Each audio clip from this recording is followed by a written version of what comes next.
Bom dia, meus irmãos, a paz de Cristo seja sobre a sua vida. Hoje, domingo, 9 da manhã, 3 de maio de 2020, estamos começando mais uma maravilhosa lição da Escola Bíblica Dominical, a nossa lição de número 5. Lembrando, dando continuidade a esse assunto maravilhoso que nós estamos estudando. Nessa oportunidade, o nosso tema é Libertos do Pecado para uma Nova Vida em Cristo. Que mensagem que nós vamos ouvir nesta manhã. Então eu quero convidar você que levantou agora pela manhã, disposto a ouvir essa aula. Eu quero convidar você a ficar até o final deste vídeo, porque eu tenho uma palavra de Deus para a sua vida. No final desse vídeo eu vou fazer uma oração especial. Estamos iniciando um mês novo e eu tenho certeza que Deus vai nos abençoar grandemente, tá bom? Então fique comigo nesse vídeo agora e nos acompanhe. Vamos à lição de número 5 e eu tenho certeza que Deus tem grande bênção para você em nome de Jesus.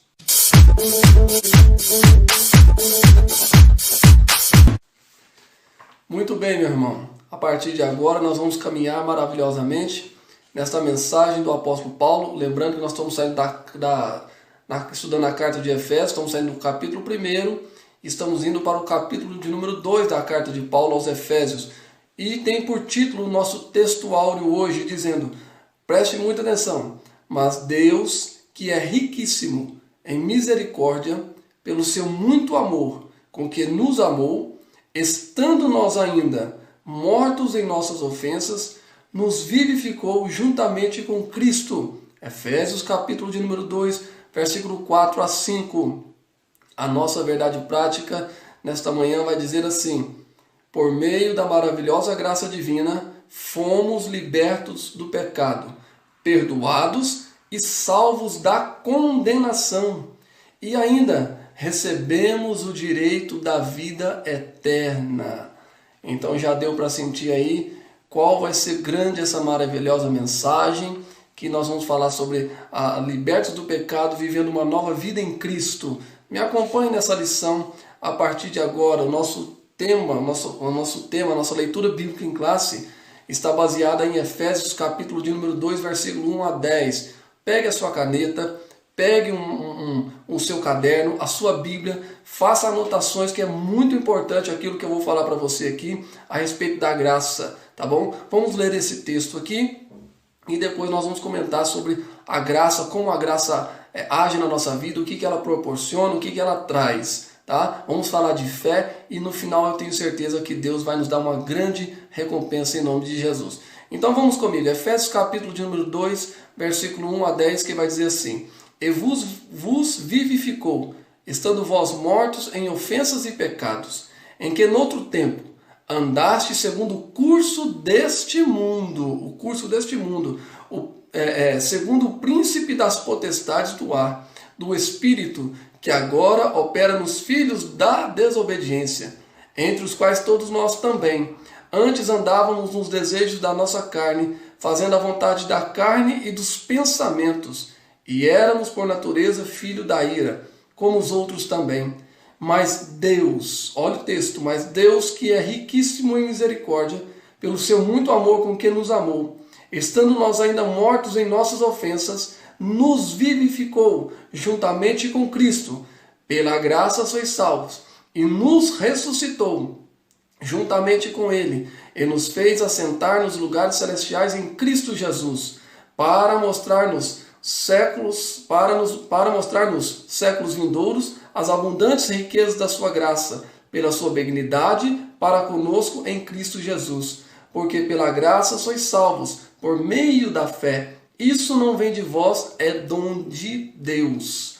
Não vem das obras, para que ninguém se glorie, porque somos feitura sua, criados em Cristo Jesus para as boas obras, as quais Deus preparou para que andássemos nela. Louvado seja o nome de Jesus. Então, a partir de agora, meu querido irmão, minha querida irmã que está me assistindo nesse vídeo, eu quero convidar você a acompanhar-nos nessa lição maravilhosa. Você que tem a revista, me acompanhe em nome de Jesus. Faça anotações para que você possa meditar durante essa semana. E a palavra que nós temos aqui nesta manhã, para você, para a tua vida, é algo especial da parte de Deus. Deus vai nos falar grandiosamente através da sua graça. Mas o que é isso? O que é a graça? Para que você possa entender o que é a graça de Deus, para que nós possamos entender o que é a graça junto com a fé, para entendermos esse propósito da salvação, primeiramente é necessário que nós voltemos ao passado e lá nós vamos relembrar da forma em que nós vivíamos, como é que nós andávamos, como era o nosso comportamento, o nosso falar, o nosso linguajar, quais eram as nossas atitudes. Para isso o apóstolo Paulo, escrevendo a sua carta aos Efésios, no capítulo 2, a partir do versículo 1, ele começa a descrever sobre a nossa situação, o nosso estado anterior. E ele vai dizendo algumas coisas que eu quero que você me acompanhe. Então, para isso, nós vamos entender que a presente seção da Epístola aos Efésios apresenta relevantes aspectos doutrinários da salvação. Então, nessa lição de hoje, nós vamos ver muitos aspectos da salvação. E um deles é a graça e a fé. E o outro é relembrar o nosso estado moral que nós éramos. E aí, irmãos, eu tenho uma revelação de Deus para a sua vida. Você vai se deliciar nessa lição nessa manhã. Então me acompanhe em nome de Jesus, não perca o raciocínio, faça anotações. É muito importante que você faça anotações para não perder o raciocínio, porque Deus vai nos revelar mais uma palavra gloriosa. Bom, para que a gente possa entender isso, nós vamos começar aqui no tópico 1. A antiga natureza morta em ofensas e pecados. Nós vamos relembrar o nosso estado anterior. Nós vamos voltar lá no tempo. Nós vamos retornar um tempo atrás. E vamos relembrar como era o nosso estado anterior. O apóstolo Paulo começa dizendo sobre a nossa condição anterior. Como era? No início da epístola, o apóstolo Paulo lembra que antes da regeneração, estávamos mortos em ofensas. Saiba disso, irmão. Antes que Jesus nos salvasse, antes de conhecermos a Cristo, antes de sermos regenerados, o nosso estado era decaído, era imoral, o nosso estado era de ofensa, era mortos. Nós estávamos mortos espiritualmente e ofendidos, o nosso estado era de ofensa. A quem nós ofendemos? A justiça de Deus, a santidade de Deus foi ofendida, foi ferida a partir do momento que o pecado de Adão e Eva domina todo mundo. Quando Adão peca, e a Bíblia diz que todos fizeram pecado, todos agora estão instituídos da glória de Deus. A partir daí, nós então ofendemos a justiça de Deus, e a justiça de Deus requereria certamente o preço. A justiça de Deus ia requerer a cobrar de nós, a cobrar do homem, a cobrar do pecador o seu ato de pecado. Ele ia, com certeza, a justiça de Deus ia ser, a ira de Deus ia ser derramada e ser cobrada de nós, sobre nós. Essa justiça, Deus ia requerer de nós, o preço, o pagar esse preço do pecado. Mas, irmãos, nós não temos condições. A Bíblia diz que o nosso estado é caótico, o nosso estado é degradante. Então, por isso que o apóstolo Paulo vai escrever essa epístola debaixo de uma revelação de Deus. Ele vai escrever esse capítulo 2 debaixo de uma revelação de Deus e vai nos demonstrar a forma com que Deus fez para resolver esse problema. Mas para isso, vamos entender um pouquinho do nosso estado anterior.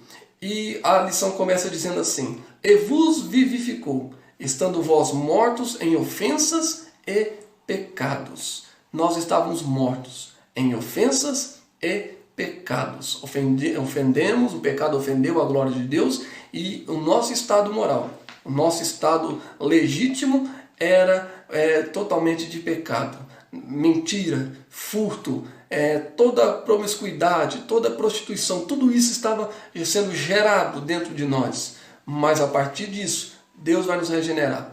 Mas esse estado, irmãos, é necessário por que é necessário que a gente entenda o nosso estado anterior?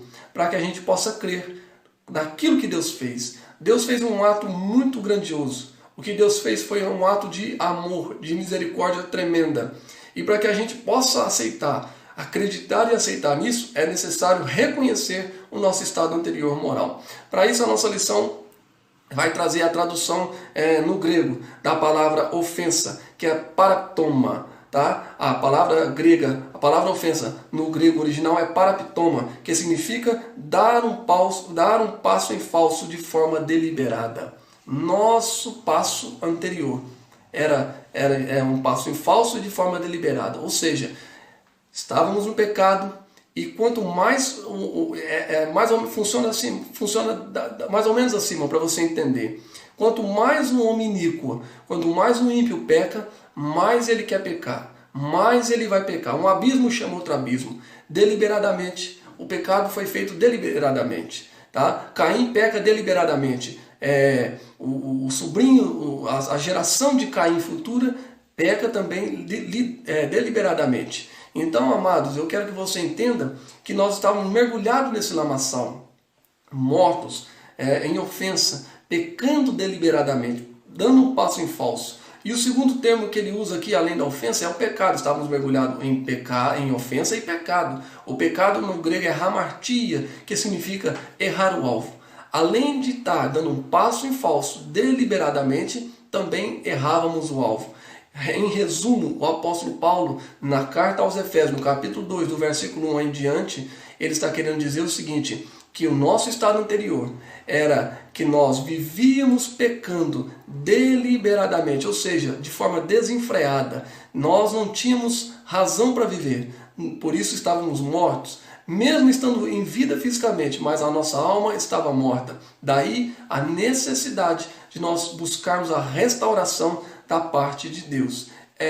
Uma declaração real da condição das pessoas sem Deus. As pessoas sem Deus, dessa forma, elas pecam deliberadamente, pecam porque quer. Ninguém peca, eu fui pecar, eu pequei porque eu não sabia, não. Pecam deliberadamente, pecam sabendo que estão pecando, pecam querendo fazer. Então, irmãos, esse era o nosso estado. Nós não tínhamos controle sobre a nossa vida. Nós não controlávamos a nossa vida. Quem controlava era o pecado e por isso nós vivíamos ofendendo a justiça de Deus. Outra situação que o apóstolo Paulo escreve acerca dessa ofensa, ele escreve que por causa disso também as nossas orações não eram atendidas. O profeta Isaías, escrevendo no capítulo de número 59, no verso 2, ele chega a dizer que por causa das ofensas e dos nossos pecados, as nossas orações não são atendidas. Por mais que o ímpio tente conversar com Deus, orar a Deus, a sua oração não vai ser ouvida. Sabe por quê? Porque ele está ofendendo a santidade de Deus e pecando deliberadamente, está errando o alvo. Sempre, ele pode até chorar em um instante.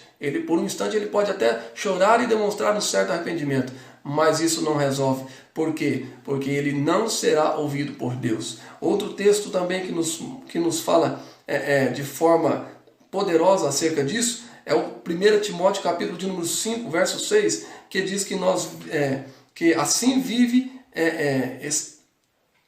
assim vive está morto enquanto vive. Tá? Então ele está dizendo o seguinte em 1 Timóteo capítulo 5, verso 6. Tal como um corpo inerte, a natureza pecaminosa impede o homem de ouvir e obedecer à voz de Deus. Quem assim vive está morto enquanto vive. Então, irmãos, o pecado nos faz afastar de duas situações. Primeiro, de ouvir a Deus e segundo, de obedecer a Deus. Um homem ímpio nunca poderá ouvir a Deus e nem sequer obedecer a Deus. Então, meu querido irmão, essa era o nosso estado anterior. Essa era a nossa condição anterior.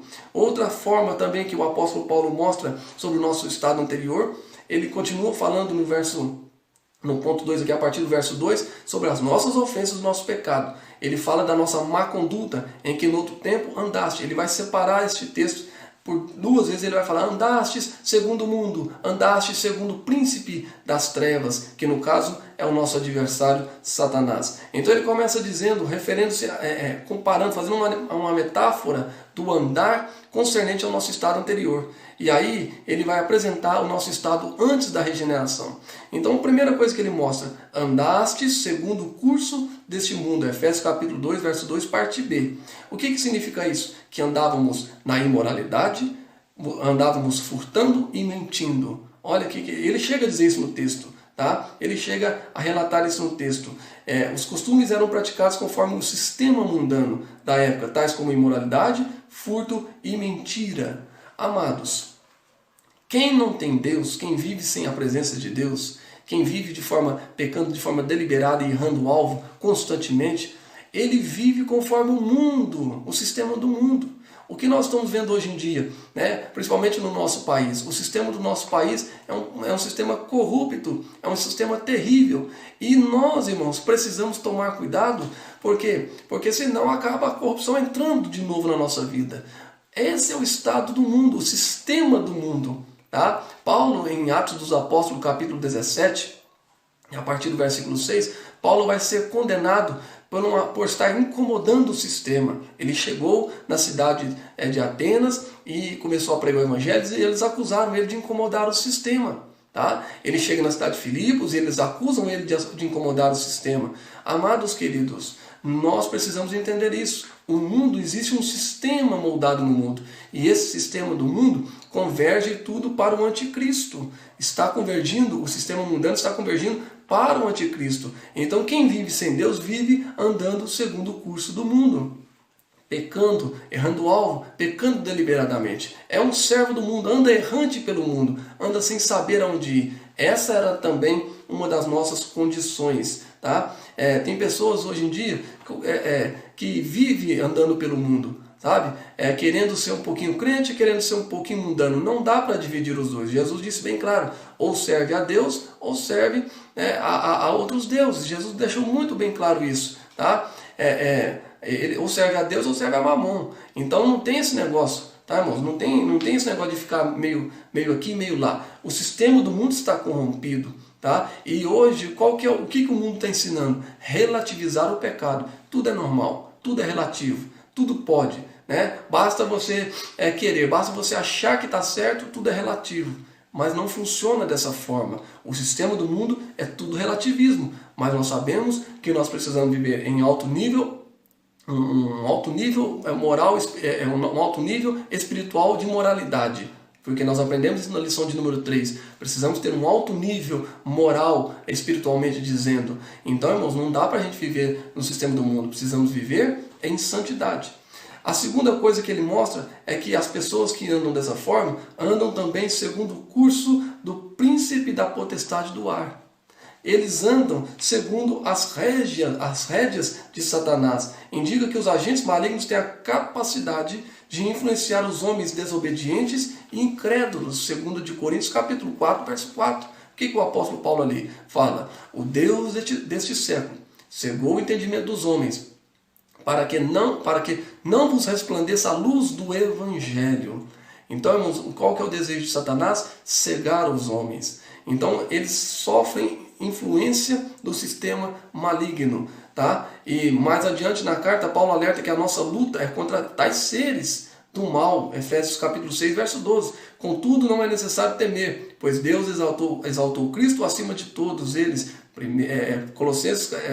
Efésios capítulo 1, verso 21.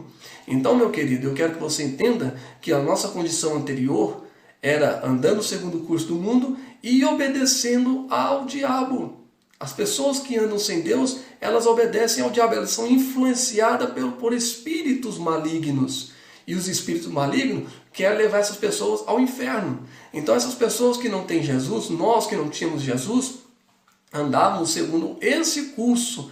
Irmãos, que situação caótica, que situação difícil era a nossa. Andávamos fazendo a vontade também, além de andar no curso do mundo e sendo influenciado pelo inimigo, andávamos fazendo a vontade da carne e dos pensamentos, que é um perigo.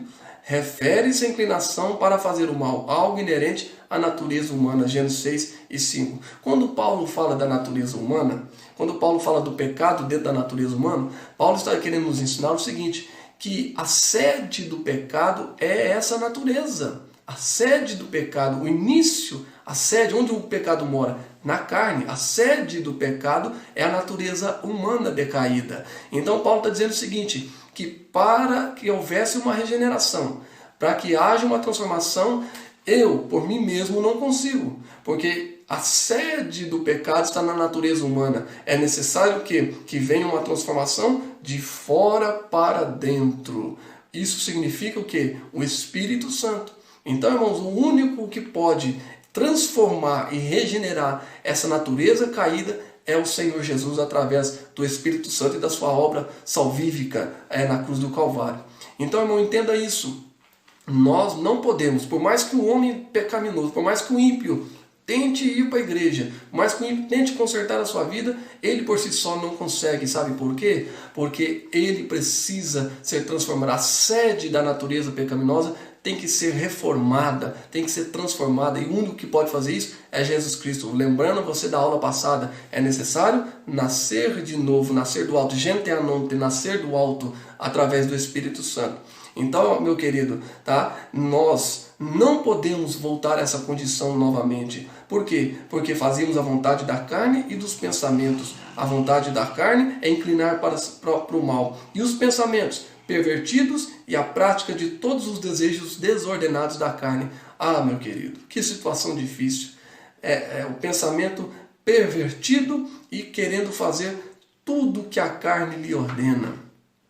Quando você conversa com uma pessoa que não tem Deus, logo você vai entender que ela é uma pessoa que está pervertida e precisa e inclina-se para o mal e só faz aquilo que a sua carne deseja.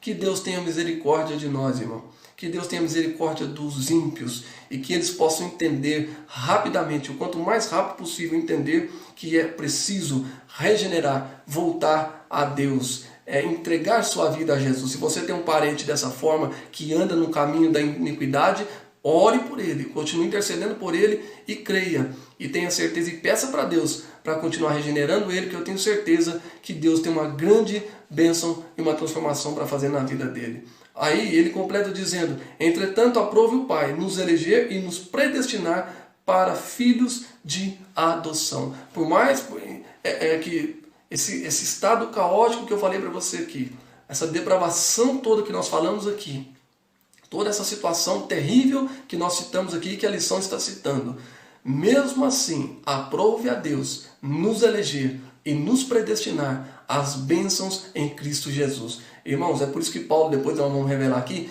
Paulo diz assim, que Deus, que é riquíssimo em misericórdia, nos amou e com seu amor ele nos regenerou. Dê um glória a Jesus por isso, porque a sua vida era caótica, mas o Senhor Jesus revelou-nos e transformou toda a nossa vida. Louvado seja o nome de Jesus.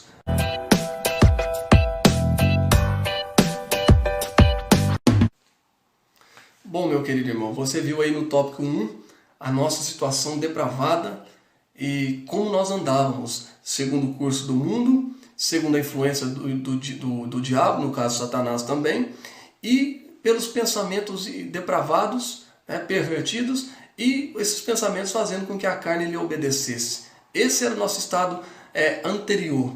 Para que a gente possa entender o nosso estado atual agora, precisávamos entender a nossa forma anterior. Como era difícil, é até difícil de falar dessa forma anterior. Mas a partir de agora, nós vamos ver o tópico 2, vivificados pela graça. Por o ato de bondade e misericórdia, estando nós ainda mortos em pecados, Deus imensamente nos amou e por isso nos vivificou por meio de sua graça.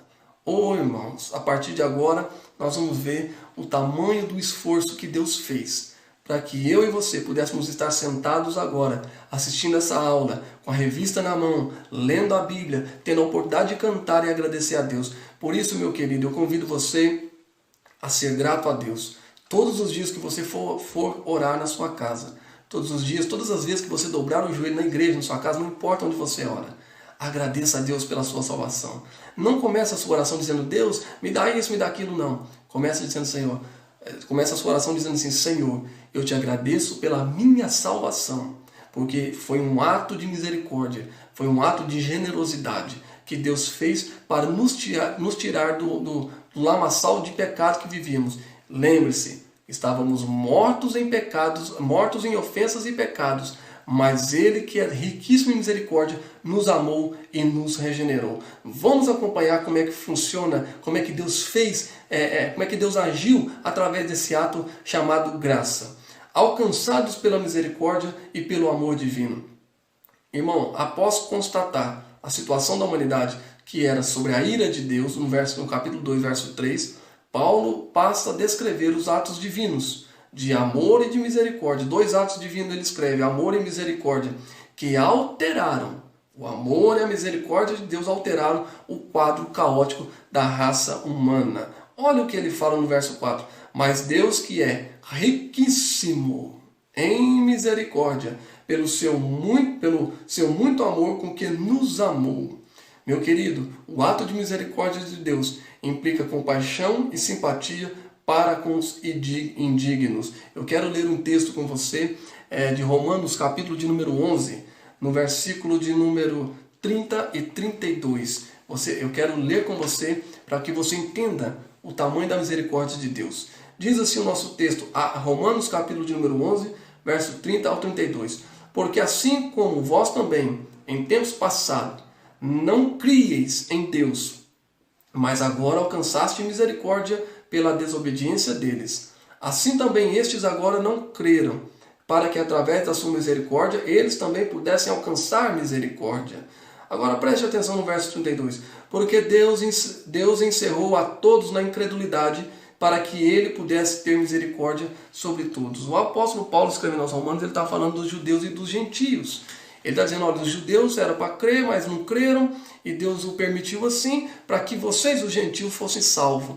Mas eu quero que vocês entendam o seguinte, Paulo dizendo, todos foram encerrados debaixo da incredulidade. Para quê? Para que a misericórdia de Deus se manifestasse. Meu querido irmão, Deus, quando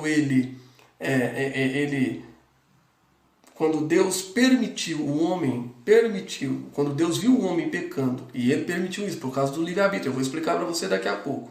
Ele encerrou os homens debaixo da incredulidade. Ele permitiu isso para manifestar a sua misericórdia. Aí você pode pensar assim, mas então Deus fez um ato de ruindade? Não, isso não foi ato de ruindade de Deus. É porque nós temos algo chamado livre-arbítrio. Nós temos o direito de escolher. O livre-arbítrio é nada mais, nada menos que o nosso direito de escolher, o nosso direito de liberdade.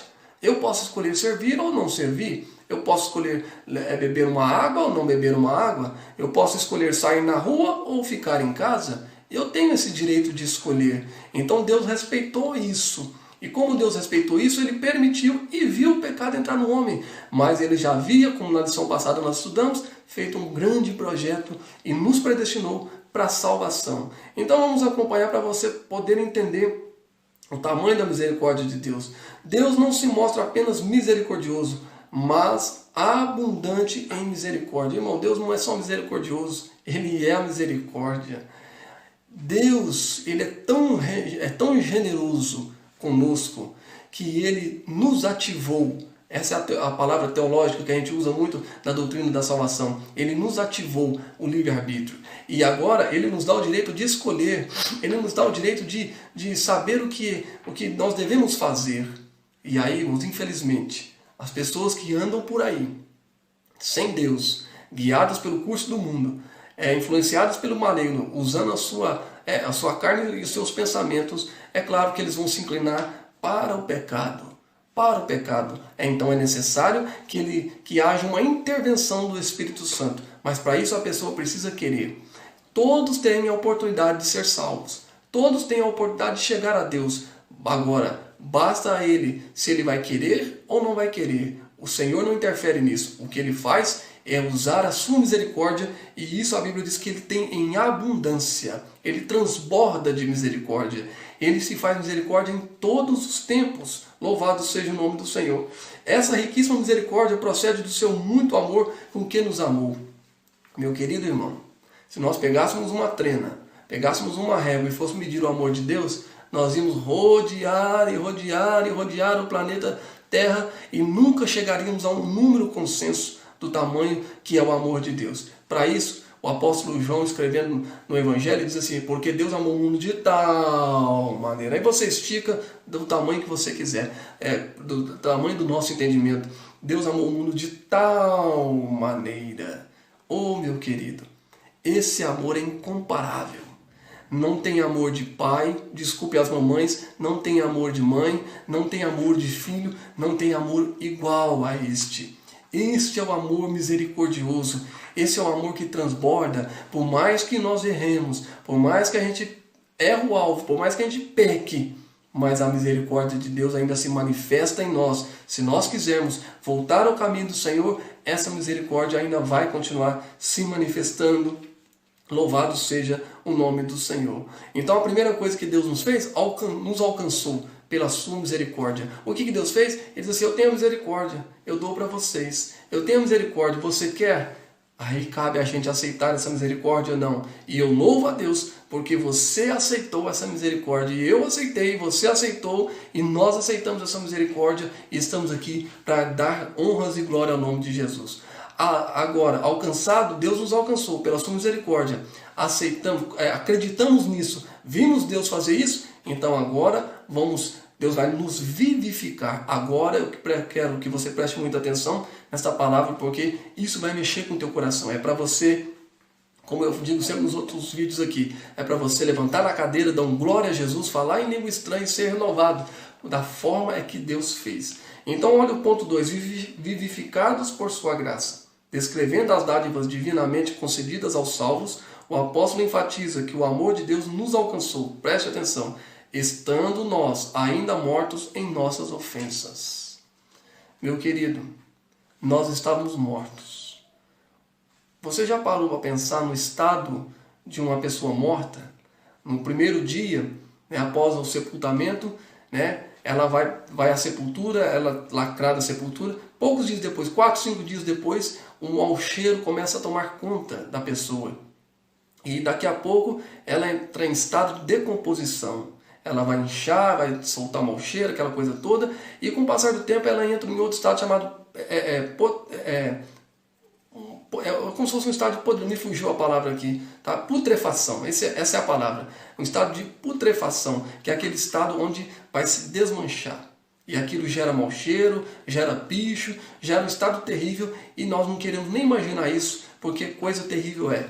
Mas deixa eu te falar, esse era o nosso estado. Nós, quando Jesus falou para os fariseus que eles eram como sepulcro caiado, eram religiosos por fora, mas por dentro estava tudo morto, assim também éramos nós, sem Deus, vivos por fora. Sentado na mesa de um bar, muitas das vezes alguém estava sentado na mesa do bar, demonstrando um sorriso de alegria, contando uma piadinha, mostrando estar feliz, traindo ali, tentando se mostrar ser feliz, mas por dentro estava corroído, fedendo, em estado de putrefação, estado de decomposição, caído, estávamos mortos. Quem é que iria nos acudir? Quem é que se importaria conosco? Quem é que se importaria com você nesse estado? Ninguém daria nada por você nesse estado. Se abrisse a sua vida, ninguém dizia, olha, aqui não tem mais nada que presta, aqui não tem mais nada que tirar. Joga fora, porque não tem mais nada o que fazer. Mas a Bíblia diz que a misericórdia de Deus nos alcançou. E Ele nos vivificou. A Bíblia está dizendo que Deus foi lá e te deu vida. A Bíblia está dizendo que Deus foi lá e te ressuscitou e te deu uma nova chance. Deus, irmão, é especialista em nos dar nova chance. Isso significa que nós, que não éramos merecedores desse amor, mas que mesmo assim Deus nos vivificou juntamente com Cristo. Efésios capítulo 2, verso 5, parte B. Não éramos merecedores, porque nós estávamos ofendendo a santidade de Deus, a justiça de Deus. Estávamos pecando deliberadamente, errando o alvo por querer errar. Mas a Bíblia diz que nós não merecíamos, mas Ele foi lá e nos ofereceu. Ele foi lá e nos ajudou. Ele nos vivificou. Essa frase quer dizer que nascemos de novo. Olha que coisa maravilhosa, irmão. Como é o Evangelho. Quando o Evangelho entra na vida do homem ímpio, ele faz ele nascer, ele renova, ele transforma. O Evangelho é o único capaz de regenerar a sociedade. Não importa o que o governo faça, não importa o que os reis tentem fazer, não importa o que a medicina tente fazer, o único que pode regenerar e transformar o homem é o Evangelho. Por isso que Paulo, escrevendo aos Romanos no capítulo 1, verso 16, ele escreve dizendo: porque eu não me envergonho do Evangelho, porque ele é poder de Deus. O Evangelho é poder de Deus para transformar a vida, para nos transformar, para nos regenerar. Estávamos mortos, mas Ele nos deu vida, nos vivificou através da sua graça. Nós não merecíamos, mas Ele fez isso por nós. Agora, como é que Ele fez isso? Quem foi o primeiro? Onde nós vimos isso? Onde que nós vimos esse filme que Deus vivificou o homem? Onde está o exemplo? Eu vou lhe falar. Exaltados por sua graça. Então, primeiro, a misericórdia nos alcança. Segundo, somos vivificados pela graça. somos vivificados pela graça, e segundo, exaltados por sua graça. O apóstolo dos gentios ainda destaca que o poder de Deus nos ressuscitou juntamente com ele e nos fez assentar nos lugares celestiais em Cristo Jesus. Olha, observe a palavra juntamente. Quem diga que Deus concede ao homem o mesmo benefício alcançado por Cristo. Deixa eu explicar como é que foi. Jesus morre numa sexta-feira. A Bíblia diz que ele é crucificado. Você conhece a história. Sofreu, padeceu, todo aquele processo. A Bíblia diz que o sangue de Cristo escorre pelo seu corpo, sai água e o sangue vai à terra. E ali, a Bíblia diz que quando, na teologia estudamos também, e quando o sangue de Cristo desce pela cruz, aquele sangue é para perdão dos pecados. Quando nós vemos o sangue de Cristo, imagine o sangue de Cristo descendo pelo Calvário. Aquilo é o perdão do teu pecado, o perdão do meu pecado. Mas não adiantaria, não seria, claro, irmãos, que Deus é Deus, ele poderia fazer, mas ele queria mostrar muito mais coisas que estavam escondidas, que Paulo falou na lição passada, coisas tremendas, a bênção celestial, que Paulo disse que era um mistério que Deus estava revelando. Então, quando o sangue desce no Calvário, e aquele sangue serve para o perdão dos nossos pecados, para justificar a ira de Deus, lá na justiça, na ira de Deus, para justificar, aquele sangue nos justifica do nosso pecado. Mas tudo seria em vão. Talvez tudo estaria perdido se Jesus então justificasse o nosso pecado, mas permanecesse morto. Porque a Bíblia diz que ele morre na sexta, literalmente morreu. É sepultado. Passa o resto da tarde na sepultura. Passa o sábado todo dentro da sepultura. Estava morto. Os discípulos estavam perdoados dos seus pecados, mas estava todo mundo sem Jesus. A referência foi embora, estava morto. Talvez isso não adiantaria. Só que Deus tinha algo melhor. A cereja do bolo ainda estava por vir. Deus tinha algo a mais para mostrar para a humanidade. Porque Deus está dizendo, além de perdoar os pecados, os nossos pecados através do sangue de Jesus, ao terceiro dia, Deus o ressuscitou através do seu poder. E quando a Bíblia diz que Deus ressuscita Jesus, faz dele primazia dos mortos. Ou seja, Deus estava querendo dizer para a humanidade a seguinte mensagem: eu perdoo o seu pecado e também te dou vida e vida com abundância. Louvado seja o nome de Jesus por essa palavra, meu querido. Por essa revelação tremenda e maravilhosa. Não bastasse apenas perdoar o pecado, Deus também deu vida. E agora ele está dizendo assim, do mesmo modo que ele fez com Jesus, Jesus ressuscitado, ele ressuscitou Jesus, Deus ressuscitou a Cristo, e ele deu a ele bênçãos celestiais, e deu a ele o direito de se assentar à direita do próprio Deus. E a Bíblia diz que juntamente com ele, também nós fomos vivificados e recebemos benefícios alcançados por Deus. Quais os benefícios? A ressurreição, a vida eterna e o galardão nos céus. Tudo isso está para Jesus. Tudo isso foi dado a Jesus. Ressurreição, vida eterna e galardão no céu. Porque ele é rei agora. Ele é considerado rei dos reis e senhor dos senhores. E nós recebemos ressurreição. Nós recebemos a vida eterna e nós receberemos o galardão no céu. Tudo isso é para você, meu querido. Tudo isso faz parte da nova vida, da regeneração da nossa nova vida. Não bastasse apenas perdoar os pecados com o sangue de Jesus, justificando os nossos pecados, mas Deus fez assim, eu vou perdoar o pecado de vocês e também vou dar vida. Eu não apenas vou justificar a ofensa, mas eu vou tirar vocês do estado de morte e vou dar vida. E Ele nos ressuscitou com Cristo Jesus. Dá um glória a Jesus aí, irmão, porque você tem vida com Cristo Jesus. Sem Jesus, não temos vida, mas com Jesus, nós temos uma vida e vida com abundância. Então, viva alegre, viva sorrindo, viva o melhor que Deus deu para você, viva como um cristão de cabeça erguida, viva como um crente que sabe a quem serve e sabe e conhece as Escrituras, porque Deus nos deu vida e vida com abundância. Você está vivo, você não está morto, você está vivo, você pode, você é capaz, você vai conseguir, porque você está vivo. E além disso, Ele também nos dá vida eterna e galardão no céu. Eu falei na última lição passada, no final do vídeo, citei 1 Coríntios capítulo 15, versos 42 a 54. Eu citei para você sobre Paulo escrevendo a morte da incredulidade, tornando o que era corrupto que era corrupto se tornando incorruptível, que era incredulidade, agora vai ser tudo transformado. E aí ele canta o hino da vitória no final dizendo assim, olha, ó morte, onde está o teu aguilhão? Ó morte, onde está o teu ferrão? Tragada foi a morte pela vitória. Esse é o nosso grito, irmão. Essa é a nossa esperança. Essa é a nossa palavra. A palavra de Deus que transforma. Você está vivo pelo poder das Escrituras. Deixa eu te dar um exemplo aqui. Vou pegar minha Bíblia aqui para te mostrar. Sabe essa Bíblia que você carrega na mão aqui, irmão? Sabe isso aqui que está na minha mão aqui? Isso aqui é a palavra de Deus. Isso aqui tem efeito poderoso. É impossível o homem pegar isso aqui e abrir e não sentir a vontade de ser regenerado.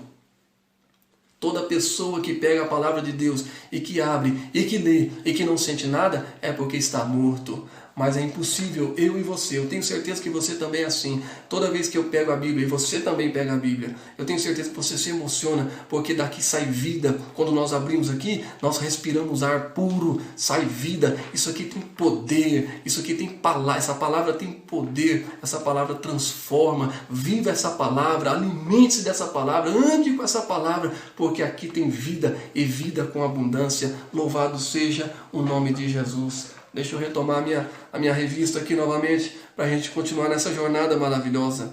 Glória seja dada a Jesus, porque Ele nos dá vida com abundância. Abundantes riquezas da sua graça. Nós somos resgatados por essa abundância de graça.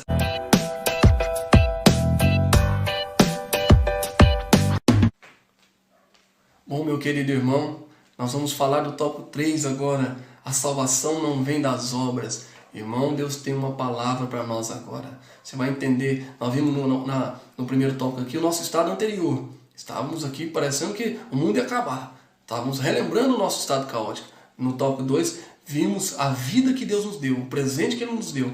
Agora você vai entender melhor o que é essa graça. Me acompanhe. Em Efésios capítulo de número 2, verso 8 a 10, Paulo revela que a salvação não depende de obras humanas, porque pela graça sois salvos por meio da fé. Porém, uma vez salvo, o crente deve praticar as boas obras. A salvação não vem por mérito humano. Vamos entender essa teologia maravilhosa. Me acompanhe na sua revista. Faça anotações aí. Em nome de Jesus. Graça como meio de salvação.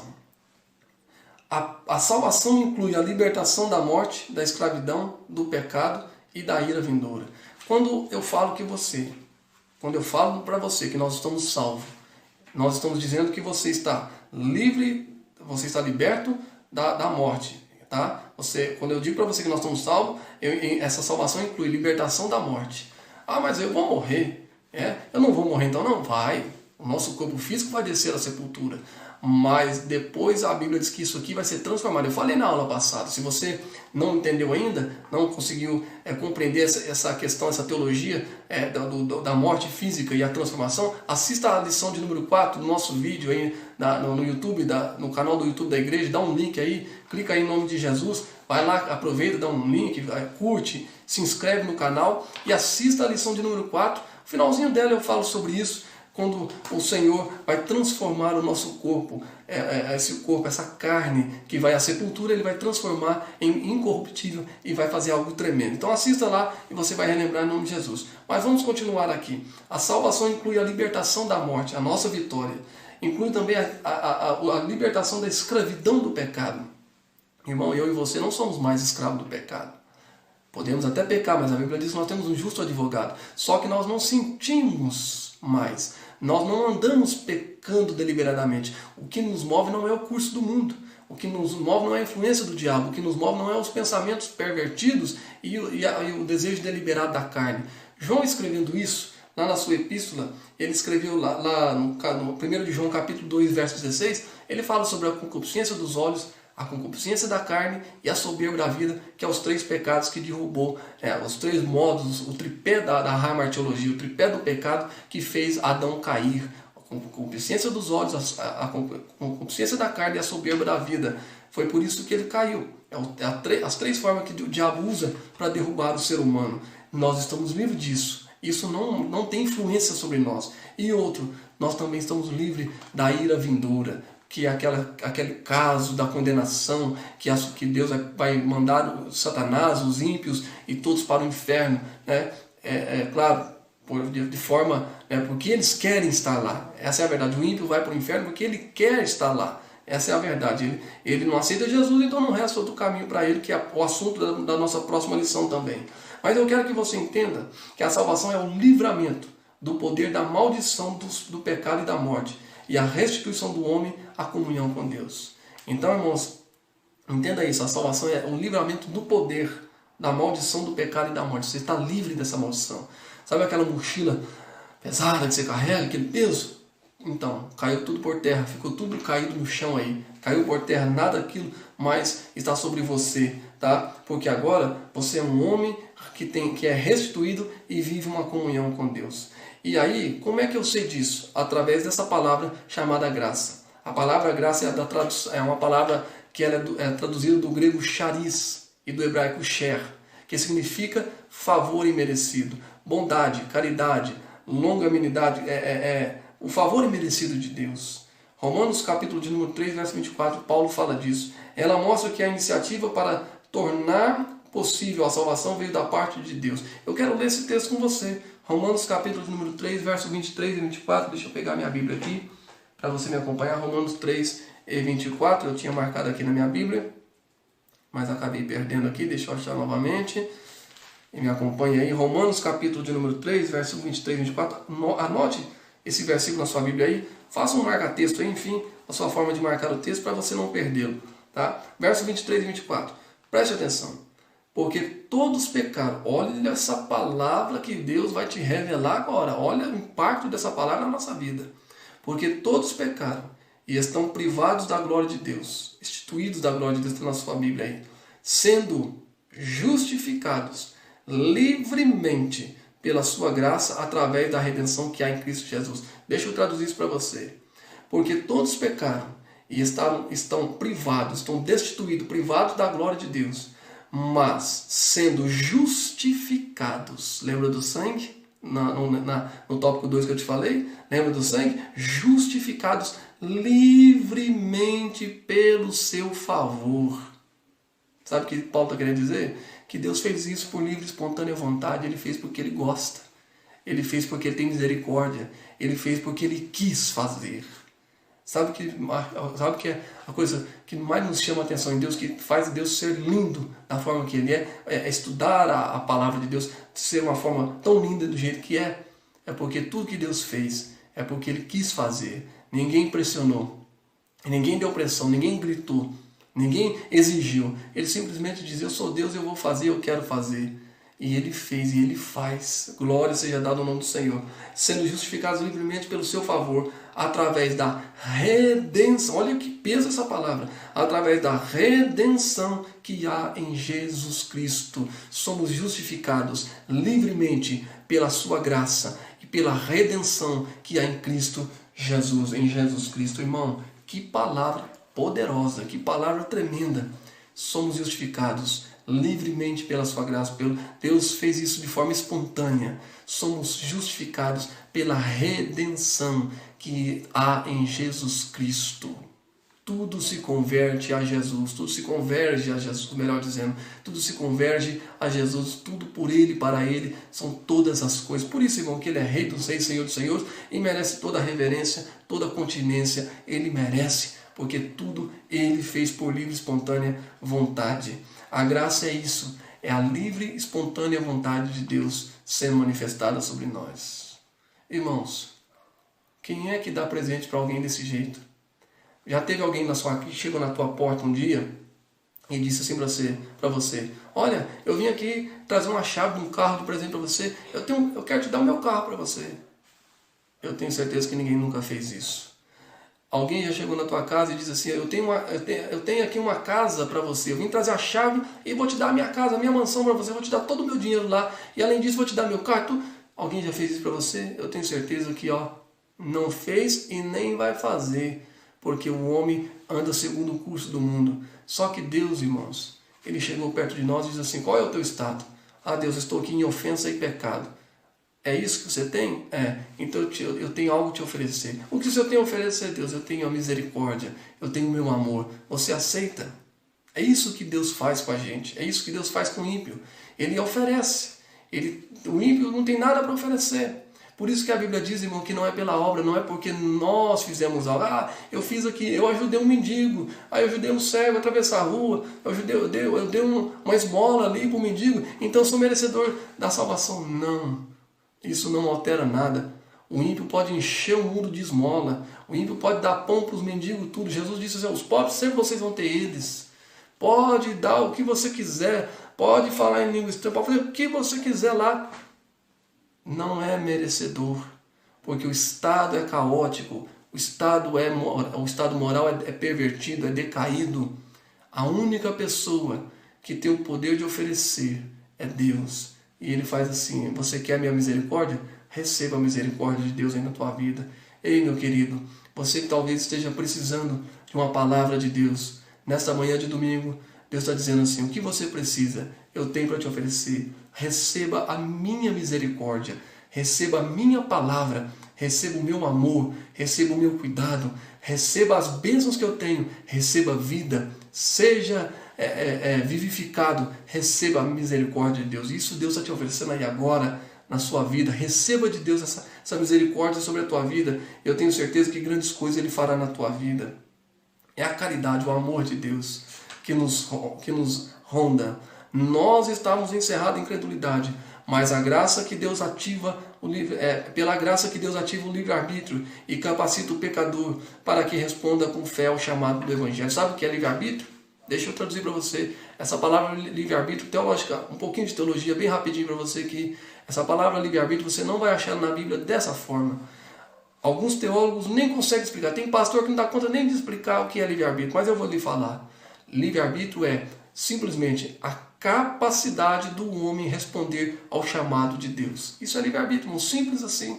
O que é livre-arbítrio, irmão Deus? É a capacidade que eu e você temos de responder ao chamado de Deus.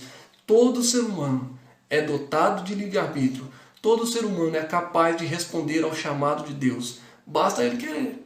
Quando o seu telefone toca, aí você vê o número de alguém conhecido, seu celular tocou, você vê o número de alguém conhecido. Opa, ô mãe, ô fulano, você atende. Mas quando vem algum 011, alguma coisa assim, você tem a capacidade de atender ou não. O que você faz? Risca e não atende. Você bloqueia e você não atende. O número que você não conhece, você não atende. É isso que o ser humano faz. O livre-arbítrio é simplesmente a capacidade de responder ao chamado de Deus. E muitas pessoas não estão respondendo esse chamado. Tá, irmãos? Infelizmente. Todavia, sim, o ser humano é livre para escolher entre dois caminhos, salvação e perdição. Tá? Sua liberdade não foi eliminada e a graça pode ser, sim, resistida. João capítulo 7, verso 17. Então a graça ela é ilimitada, ela é para todos. Se toda a humanidade quiser aceitar Jesus, tem lugar para todo mundo. João 14, verso 1. Tá? No céu há muitas moradas. Jesus disse isso no Evangelho de João capítulo 14. Mas, irmão, vai depender daquele que vai responder a chamada. Meu amigo, deixa eu lhe falar uma mensagem. Se hoje você ouvir a voz do Espírito Santo, não endureça o seu coração. Não endureça o seu coração. Dê ouvido à palavra de Deus. Você que está me ouvindo, me vendo nesse vídeo e me ouvindo agora, dê lugar ao Espírito Santo. Ele está te chamando. Volta para a casa do Senhor. Mostra, irmão, esse vídeo para alguém que tá fora do caminho do Senhor e ele vai ouvir, pelo menos esse trechinho para ele ouvir. Volta para a casa do Senhor. Volte ao primeiro amor. Se arrependa, porque o Senhor está te dando a capa. Você tem a capacidade de mas eu não consigo livrar do pecado. Mentira, você consegue sim. Mentira, eu não aguento largar, eu não aguento ficar sem um cigarrinho. Consegue sim, basta você querer dar ouvido ao chamado de Deus. Se você disser assim, hoje eu vou ouvir o chamado de Deus, eu vou dar lugar ao chamado de Deus, Ele vai te dar vida e vai te transformar e vai te regenerar. Louvado seja o nome do Senhor. A fé deve ser considerada aqui como a aceitação da obra realizada por Cristo em nosso favor. Sabe o que Deus está dizendo, fé e obra? Ele está dizendo o seguinte, é confiança. Você precisa confiar nele. Eu preciso confiar nele. Confiar em quê? Que ele é capaz de nos ressuscitar como ele ressuscitou a Cristo. Irmão, pelo amor de Deus, se Deus ressuscitou a Jesus da forma que ele fez, da forma que ele tratou, como ele fez, se ele foi capaz de ressuscitar Jesus, quanto mais a nós, irmão. Confie nessa palavra, acredite nisso, Deus quer que você faça isso, confie nele, acredite nele, entrega o teu caminho na mão dele, confia nele. E aí ele vai fazer todas as coisas por você. A Bíblia diz que a fé deve ser considerada como a aceitação da obra realizada por Cristo em nosso favor. A evidência da salvação, obra como evidência da salvação. Para a gente encerrar, aqui Paulo usa duas negações para endossar a origem da salvação. A primeira expressão é: isso não vem de vós. Deus, eu já expliquei isso para você. Deus é quem quis fazer isso. Não partiu de mim o desejo, eu quero botar uma escada e subir até o céu para pedir perdão. Não partiu de mim porque eu não tinha essa capacidade, porque quem dominava a minha vida era Satanás e o mundo. Quem dominava a minha vida, a sua vida, era o diabo. Mas partiu dele. Ele disse: eu vou fazer, eu vou resolver, eu vou trazê-lo, eu vou resgatá-lo. Eu vou lançar a corda para ele no fundo do poço. Eu vou ficar na fila para ele, eu vou entrar na fila da UPA para ele. Eu vou visitar ele na maca. Eu vou entrar no hospital agora, eu vou tirar ele de lá. Eu vou na casa dele e vou colocar mantimento no armário dele. Eu vou visitá-lo, eu vou curá-lo. Partiu dele, irmão. Partiu dele. Veja tantos milagres que Jesus fez. Ele sempre perguntava, dizendo: você quer ser curado? A Bíblia diz que ele ia até as pessoas para curá-las. Então partiu dele, isso não vem de nós, é dele, partiu dele. E a segunda expressão negativa que ele fala, ele trata da salvação pela graça que provém de Deus. A segunda ratifica que a salvação não vem das obras, ou seja, não há nada que nós possamos fazer que vai nos colocar no céu. A única coisa que eu e você pode fazer que vai nos colocar no céu é atender ao chamado divino. Que eu falei para você agora há pouco, o livre-arbítrio. É ser capaz, nós somos capazes de atender o chamado divino. Então é você atender. A única coisa que te coloca no céu é atender o chamado divino. É confiar. A palavra é essa. Fé aqui é traduzido como confiança. É ter fé nele. É confiar que ele pode fazer isso na tua vida. Para nós encerrarmos, diz assim: essas afirmações excluem a possibilidade de alguém ser salvo por esforço pessoal. Uma transformação ocorreu aqui. Agora em Cristo somos uma nova criatura e as coisas velhas passaram. 2 Coríntios capítulo 5, verso 17. Nós não merecíamos. Quem é você? Quem sou eu para pedir alguma coisa? Quem éramos nós para exigir alguma coisa? Não éramos ninguém, estávamos mortos. Nosso estado era caótico. Mas a Bíblia diz que ele quis. E ele veio. Entrou no ventre de uma mulher. Com uma semente. Nasceu, cresceu, viveu, sofreu, padeceu. Isaías 53. Mas a Bíblia diz que no final ele foi vencedor. E está à direita do Deus Pai, honrado, sendo o Rei dos Reis, Senhor dos Senhores. E lá na carta de Paulo aos Romanos, que eu li na lição passada, diz assim, o próprio Deus dizendo assim, que Ele é o Senhor, e Ele prometeu que toda língua confessará, e todo joelho se dobrará, e toda língua confessará que Jesus Cristo é o Senhor. Deus prometeu isso, e Ele falou assim: eu sou o Senhor, e digo, e prometo que isso vai acontecer. Todo joelho se dobrará, e toda língua confessará que Jesus é o Senhor. E sabe o que é mais glorioso nisso? É que eu e você somos participantes disso, nós vamos estar lá. E assim como Jesus está sentado à direita do Pai, também nós estaremos assentados com Ele, desfrutando da eternidade. Que mensagem maravilhosa, que lição espetacular, irmão. Uma nova vida em Cristo. A lição de número 5 traz o título: Libertos do pecado para uma nova vida em Cristo. Essa é a nossa vida, vida de confiança, vida de favores imerecidos. Tem hora que você nem espera, Deus te atende, Deus te surpreende. E aí eu quero encerrar essa lição hoje, fazendo uma oração com você, em nome de Jesus. Eu vou orar pedindo a Deus que Ele te surpreenda nesses dias com uma bênção inesperada. Curva a sua cabeça e ore comigo. Pai, em nome de Jesus, eu te glorifico por mais esta lição maravilhosa que o Senhor nos concedeu. Eu sei que o tempo aqui não dá para a gente explicar tudo, ó Pai, porque tem que ser bem resumido por causa do tempo. Mas, ó Deus, que o Senhor complete na vida desse irmão, dessa irmã que está assistindo essa aula comigo, que veio até o final desse vídeo, que não desistiu, que não apenas clicou na chamada do vídeo e desistiu, não, que ele veio até o final desse vídeo assistindo comigo e o Senhor deu essa palavra vitoriosa para ele. Eu peço ao Senhor agora, meu Pai, surpreenda esse irmão, essa irmã, surpreenda essa família com bênçãos inesperadas, bênçãos que o Senhor tem reservado para ele e que ele nem sabe, coisas que o Senhor tem para dar a ele e ele nem espera. Manifesta, derrama sobre esse irmão, derrama sobre essa casa agora, visita esse lar, repreende essa enfermidade, tira todo o mal, livra, guarda essa família nas tuas mãos.